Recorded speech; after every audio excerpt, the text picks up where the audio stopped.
Alright, so I just topped another event with my Super Quantum Fluffal deck. Well, hopefully I upload this fast enough that that statement is true. So I got first place in Swiss, and then I made top two, and we decided to split the first and second prize instead of playing it out. So I won a lot of store credits. It was at a mega tournament at the local store. It was about 25 people, and everybody was playing meta decks for the most part. So, smaller event once again, but once again pretty high level of competition. And my build is different than in my last video. I haven't done too much changes considering it's been like the entire summer, but I optimized it a little bit, cut out a little bit of the extra fluff.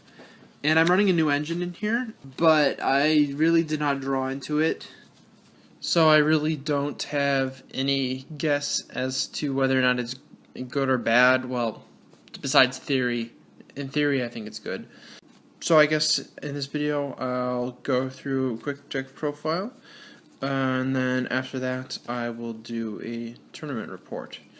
So for the monsters, running the basic quantums, we've got 3 of the red layer, 2 greens, 3 blues, and then 3 Alphans.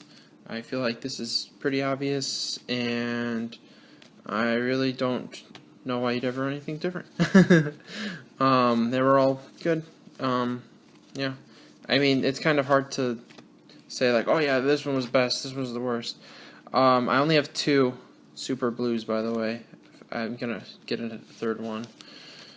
I don't like playing mixed rarities. And then the brilliant engine. We've got the 1 garnet, 1 obsidian, 1 trick clown. I cut the second trick clown, which was fine. I ended up dumping this a lot less because I was dumping Fluffal wings more. The obsidian was good. I got the effect off, I think, once at least. And yeah, just you need to play this stuff for Brilliant Fusion, basically. And usually you can afford to have 1 or 2 dead draws because you'll just pitch it for the field spell. The Fluffal engine got 3 bear and 2 wings. So I cut 1 wings. That's a big reason why I was sending it for Brilliant a lot more. Sometimes it's still the right play to send Trick Clown, but you have to think about it a lot more because you don't draw wings as much. So usually you have to send it if you want to get it. But I feel like it really helped playing only 1. It led to less dead draws where you drew extra Fluffal stuff that you didn't really need to. And yeah, the fact that you can send this over Brilliant means that you should definitely play more bears than wings. Also, you can make rank 3s with bears. I actually did that at one point. So the Fluffals are great draw power. Really helps you get to your Megazord fast. And then 3 Maxi, I bumped this up. Maxi was fine. It was clutch against Burning Abyss the one time I played it. But that was game 2 where I drew it. So that would have been the same as if I was siding it. Game 1, it helped against the Blue Eyes. And it was never dead. I always got at least 1 draw.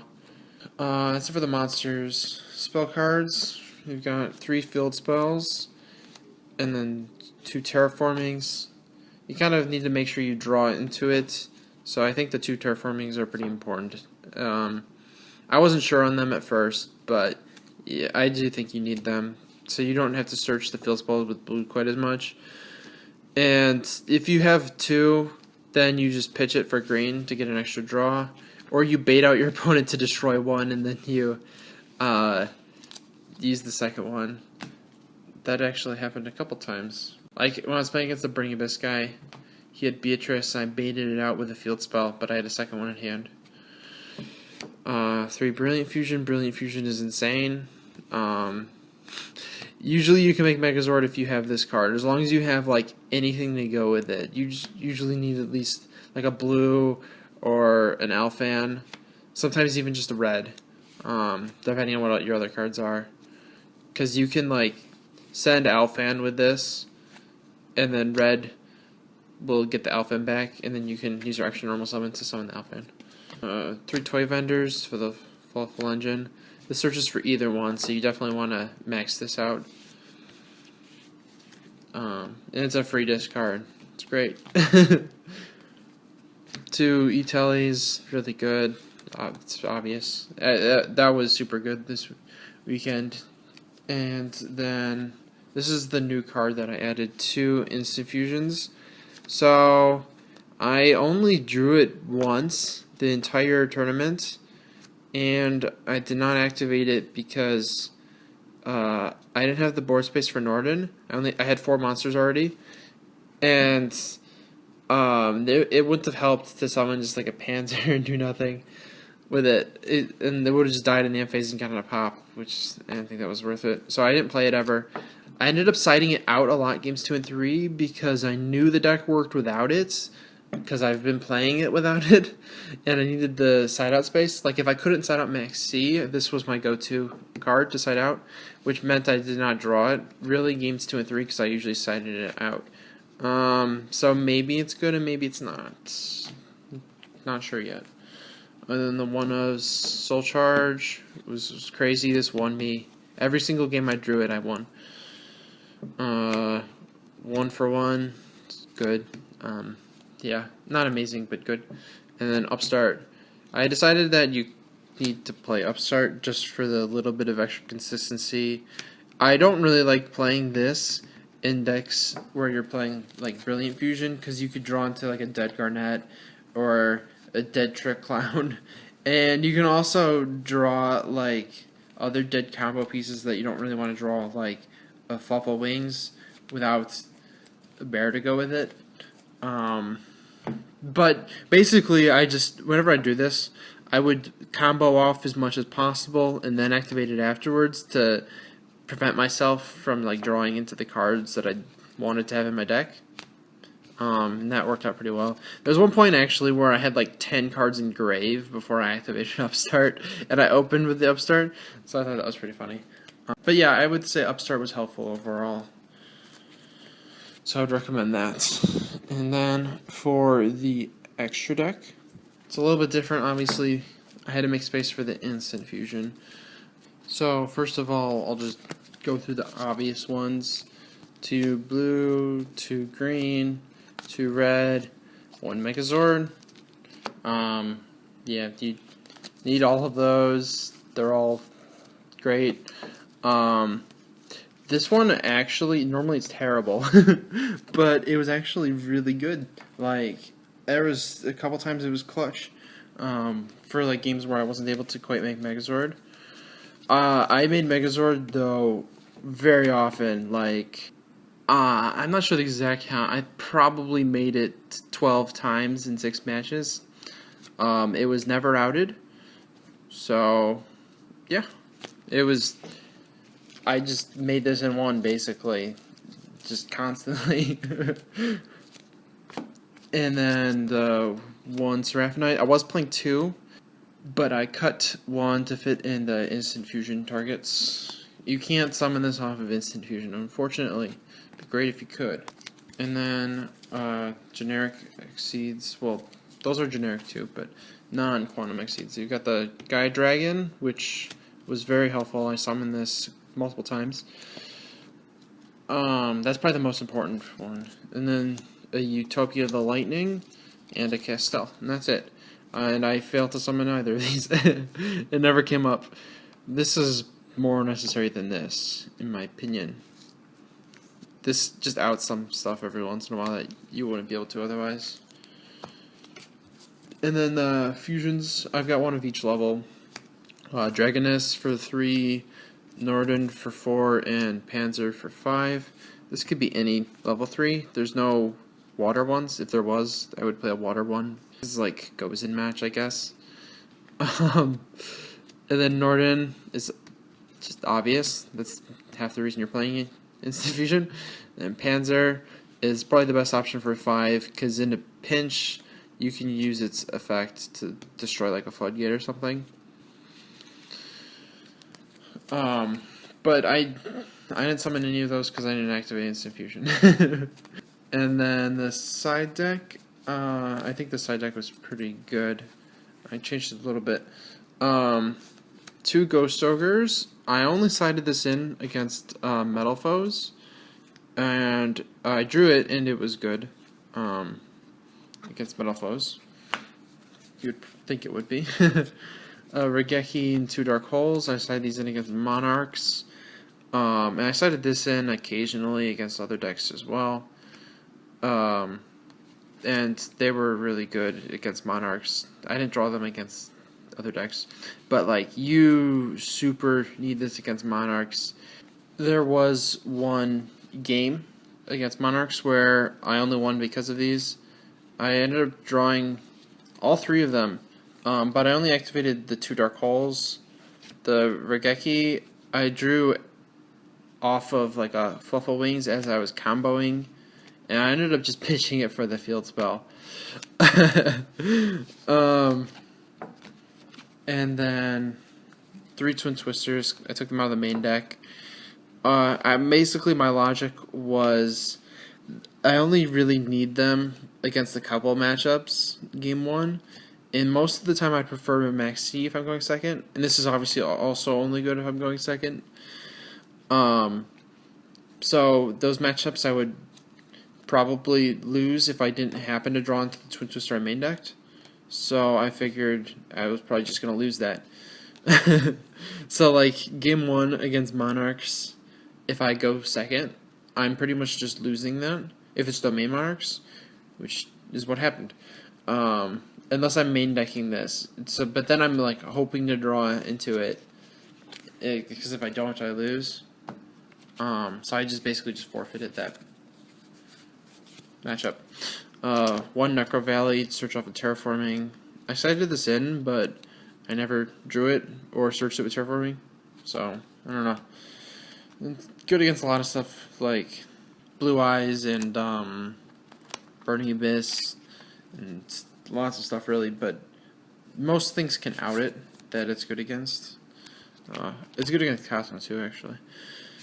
2 System Downs for Cosmo, because Cosmo is kind of tough to beat if you go second. That's basically like a Dark Hole or Regeki that actually works against them. 2 Royal Decree. So I was kind of not happy with MST. Basically, whenever I went up against like Floodgate decks, like stuff with card of Demise, the Twin Sisters would usually be good, but MST wouldn't do enough. Like, it would take out 1 of their Floodgates, but then they'd have 2 more. So I was thinking Decree would be a good way to just shut off all of them. I sided this in against a Bujin player, actually, but I didn't need it. I drew it, but I also had a Blue Zord and a Twin Twisters, so this didn't come up. I think it's probably a good idea, though. 1 Vanities for when I go first against things I like to special summon a lot. I sided this in a few times, but I never drew it. And then the last card, 1 Abyss Dweller, which I side in for like one of the instant fusions if I side those out.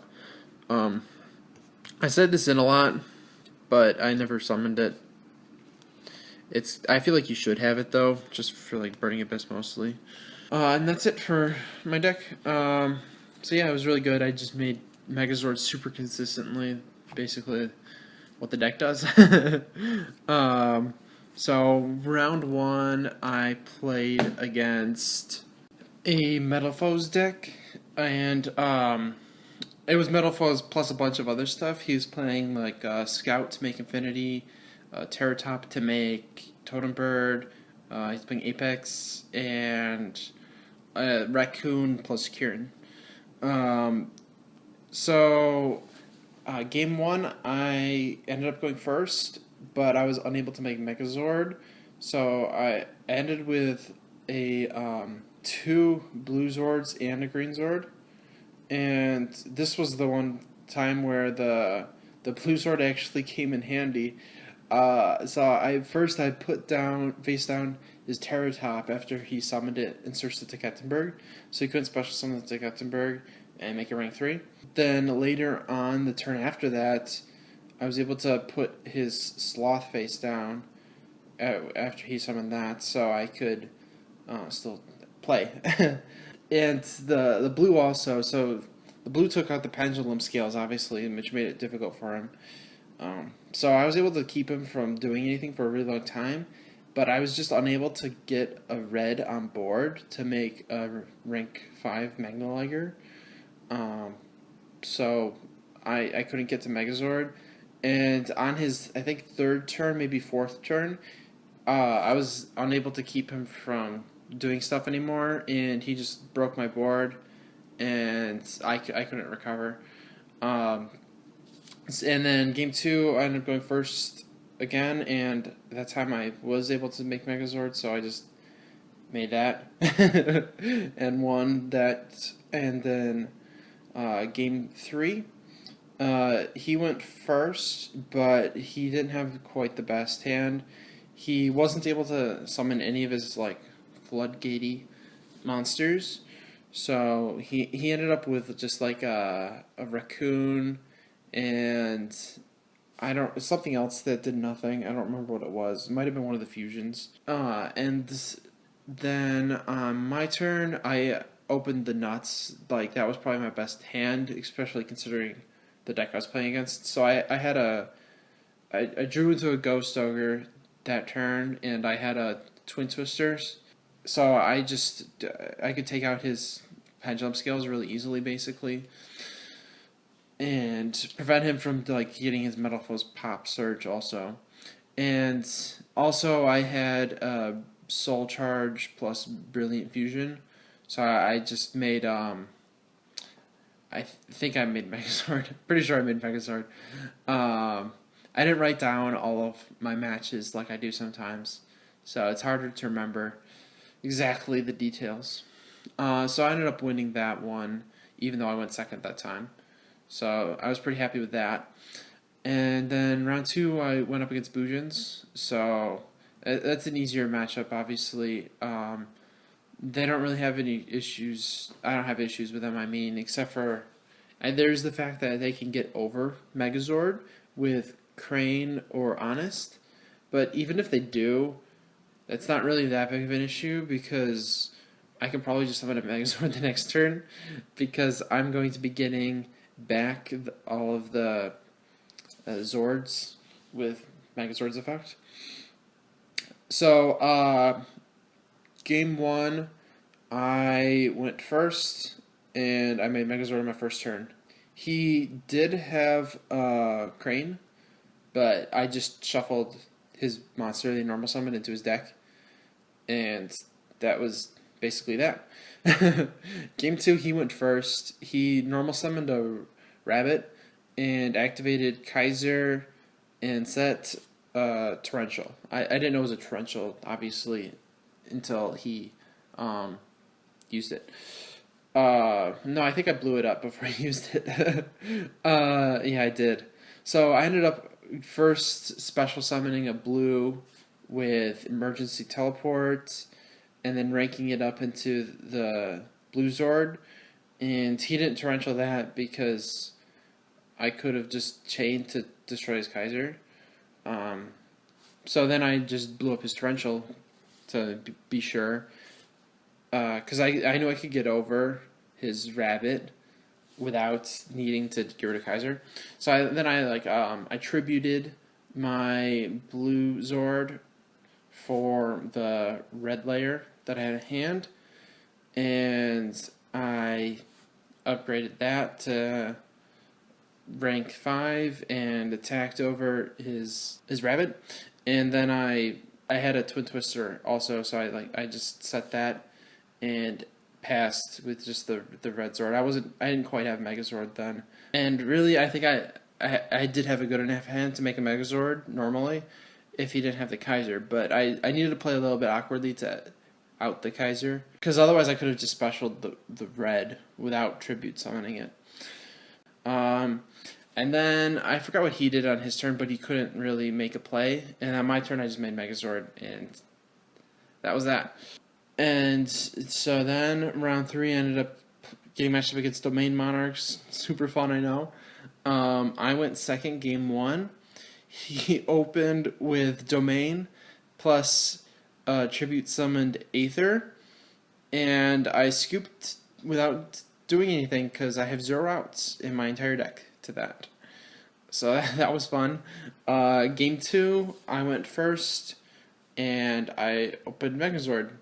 So he ended up playing for a really long time because Monarchs can stall and like stay alive, but it was pretty pointless. I mean, they can out me potentially if they have Domain plus attribute summon monster, but it's really tough to do because they need to basically be able to attribute summon twice in a turn and have 2 domains also available, because like if they don't have a second tribute summon that turn, then I will just spin their tribute summon monster.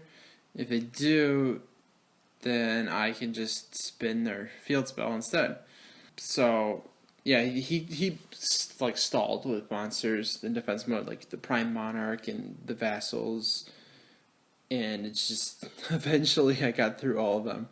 It took a while though. We had only like 10 minutes left after that. It's just kind of annoying. And you can't say like, oh, you're just stalling to try to go at the time, because that deck could actually potentially out Megazord if they ended up drawing to their hand eventually. And he claimed that he was siding Kaijus, though he failed to draw them. I played him in 2 matches. I played him in Top Cut also. I guess that's just really bad luck that he failed to draw any of his Kaijus. And then game 3, he went first, and lucky for me, he bricked. So I was actually able to play. Unfortunately for me, I also bricked. I drew too many Fluffals, and I wasn't able to draw into a Quantum on my first turn. I had 0 Quantums in hand, and there's no way to get to them either. I had a Brilliant Fusion, I had a Twin Twisters, I had a Dark Hole, and then I had Fluffal cards. So I could play around, like if he had set up, but I didn't have any way to actually play myself. So I ended up just really, it was kind of back and forth this match. It was actually really back and forth.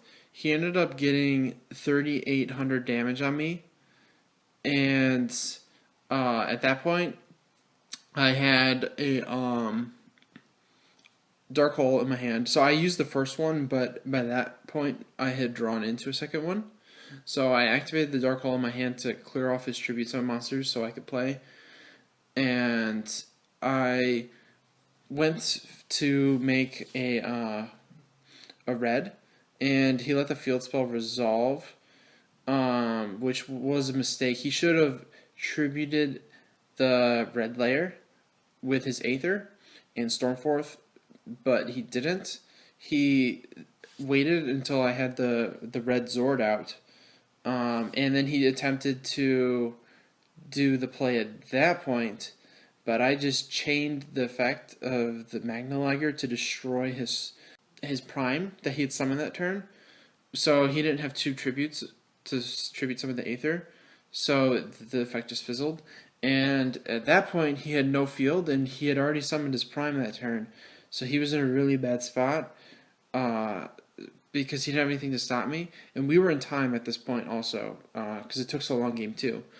So there was only, I think this was turn 1 of time. And I was down, I had 42 life points, he was at perfect. My Magnaliger couldn't attack anymore, but because it didn't have materials. But I summoned a blue Zord and a green Zord in attack mode, attacked with both of them for 4,000, which put him 200 lower than me. And then I used the field spell to upgrade it to Megazord with 5 materials, which was enough because we were in time. He did have the out on his next turn, the 2,800 Mega Monarch. It was Erebus plus the field spell, but I just shuffled in his Erebus because he already used his normal summon, and he had no way to get the Dark Vassal on board to get, or the Dark Squire, whatever, to get an extra tribute summon. So yeah, I knew he had no way. There's no way he could have done the damage anyways. Even if he managed to crash, I would have just summoned the Zords in defense mode. He couldn't have gotten enough damage. He couldn't have gotten any damage in. So I had that. As soon as he let me attack for 4,000 by misplaying with his when he activated Aether, that was it for that. So he might have had that if he had tributed me before I upgraded to Magna. I don't really remember what other cards I had in hand. I think I also had my Regeki in hand, so I might have been able to play through it. Anyways, so that was round 3, so I'm 3-0 at that point. And round 4, I went up against Blue Eyes player. Game 1, he won the die roll, but he let me go first. I think Blue Eyes like to go second, but you probably shouldn't let me go first.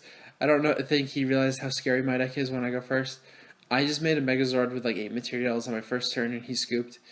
Game 2, he went first, and he made a pretty good field. He made, I think it was a Blue Eyes Spirit, and the Blue Eyes Spirit Dragon. I just realized 2 of them have the word Spirit in their name. The first one was the Dragon Spirit of White, I think. Like the level 8 main deck monster. So that was a decent board. The Blue Eye Spirit Dragon can give me problems because it can negate my grave effects, and also it could tag itself out for any level 8 or 7 dragon, which could potentially be tough to play through for me, depending on what he does with that. But he ended up misplaying with his Spirit Dragon.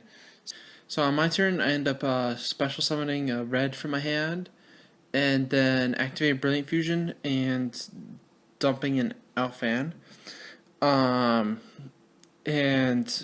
then I was able to make like a rank 5 or like get an extra normal summon or something, he decides to use his Spirit Dragon effect to special summon Moonlight Rose Dragon, which was a big mistake. He ended up bouncing my red layer back to my hand. I guess he was thinking like if I didn't have red on board, I wouldn't be able to make a rank 5. But I was able to just use my extra normal summon to tribute the Seraphonite to normal summon the red, add the Alpha back to hand. So basically, I didn't have to worry about Spirit Dragon anymore, and I was able to just do whatever I wanted. And I made another Megazord, so that was pretty much it. I couldn't clear his board though. He had the Moonlight Rose, which he protected with the Monster Reborn for level 7-8 dragons. I forgot what it's called.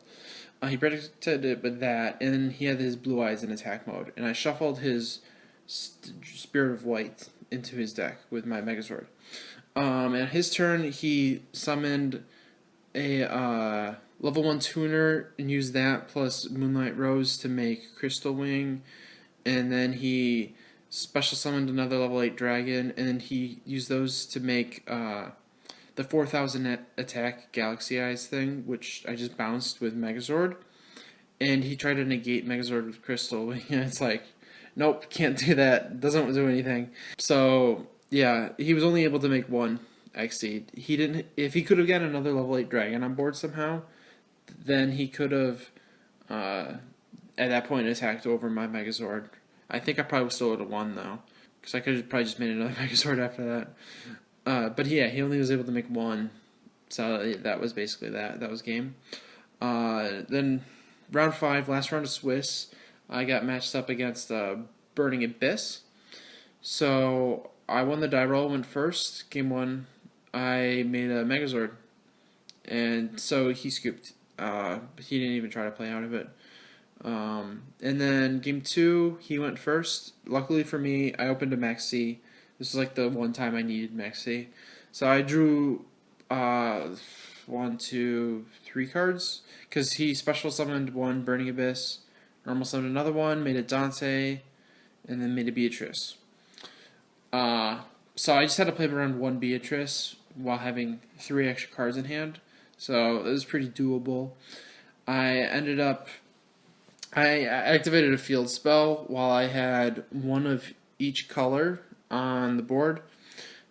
And so he sent a Shaddoll Dragon to the grave to destroy my field spell, but I was kind of expecting that. I had searched for a second field spell. No, I think I just drew 2 field spells. Yeah, I did.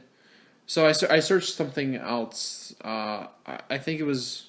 I don't remember. I searched something else. Because I had 2 field spells that I just drew. So I knew I could kind of...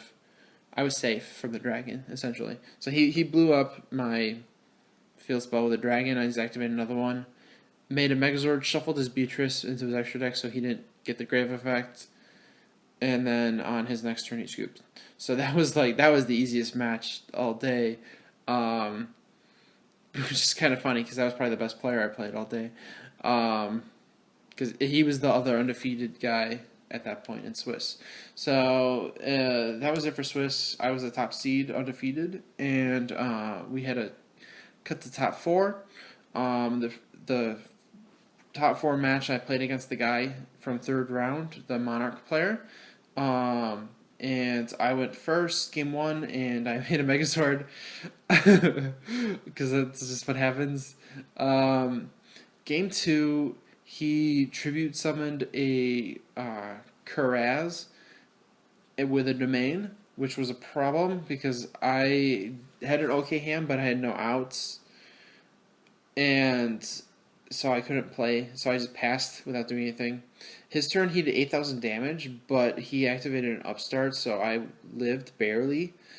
My turn, I drew a Twin Twister for turn, so I could actually make a play, but he was able to disrupt me, so I wasn't able to really get anything going, and he just beat me on his next turn.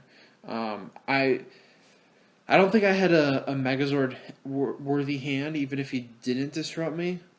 I think I had like 2 e-teles, a Brilliant Fusion, and 2 field spells. I think those were my cards besides the Twin Twisters. I should have had one more card besides that. I had a Garnet.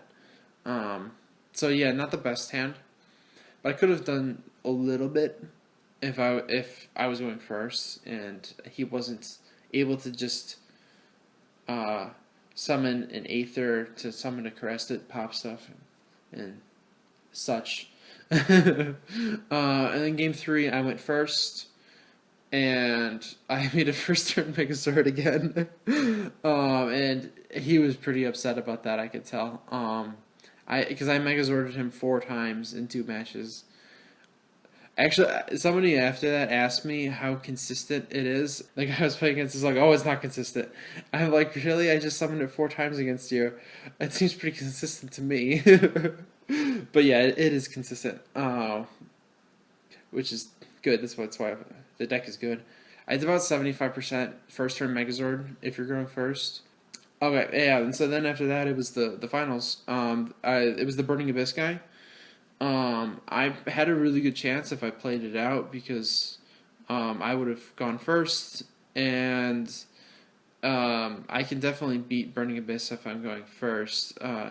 Even going second is doable. It's heavily reliant on Maxi, though, I feel like. But there wasn't much difference in terms of the prizes between first and second. They were pretty close to each other, especially compared to like the difference between those and 3rd and 4th place.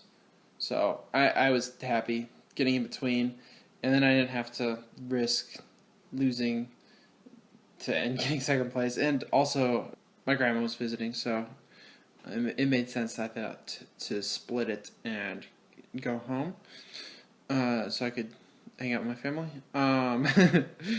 So I ended up going undefeated, 6-0, first/2nd place. And so I was definitely happy with that. The deck worked really well, and I played better than I did my previous tournament, which was nice. Though I mean I still made some misplays that I noticed, so there's that.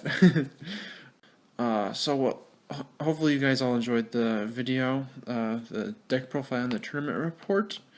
And if you did, be sure to check out some other stuff.